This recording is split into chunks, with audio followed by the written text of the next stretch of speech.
ഈശോ മിശിഹായ്ക്ക് സ്തുതിയായിരിക്കട്ടെ. ഇന്ന് സദ്വചനങ്ങളിൽ നമ്മെ ഓരോരുത്തരെയും കർത്താവ് പഠിപ്പിക്കുന്ന വചനം ഇങ്ങനെയാണ്: ഞാൻ കർത്താവിനെ സ്നേഹിക്കുന്നു, എൻ്റെ പ്രാർത്ഥനയുടെ സ്വരം അവിടുന്ന് ശ്രവിച്ചു. സങ്കീർത്തനങ്ങൾ 116:1. ഈ വചനം വെളിപ്പെടുത്തുമ്പോൾ നീ ഒന്നും ഓർക്കുക, ഞാൻ കർത്താവിനെ സ്നേഹിക്കുന്നുണ്ടെങ്കിൽ കർത്താവിൻ്റെ എല്ലാ നിയോഗവും സാധിച്ചു തരും. ഒരു നിയോഗം പോലും കർത്താവ് സാധിക്കാതിരിക്കുകയില്ല. കാരണം കർത്താവിനെ ഞാൻ സ്നേഹിക്കുന്നു.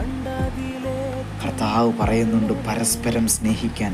കർത്താവ് എന്നെ സ്നേഹിച്ചതുപോലെ ഞാനും കർത്താവിനെ സ്നേഹിക്കും എന്ന് കർത്താവിനോട് പറയാം.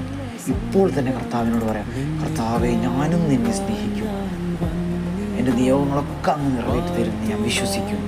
ഞാൻ അങ്ങയെ സ്നേഹിച്ച് എൻ്റെ സ്നേഹം അങ്ങേ അറിയിക്കും. ഞാൻ അങ്ങയോടുള്ള സ്നേഹം ഞാൻ അറിയിക്കും. കാരണം അത്രത്തോളം ഇഷ്ടമാണ് എനിക്ക് കർത്താവിനെ എന്ന് കർത്താവിനോട് നമുക്ക് പറയാം.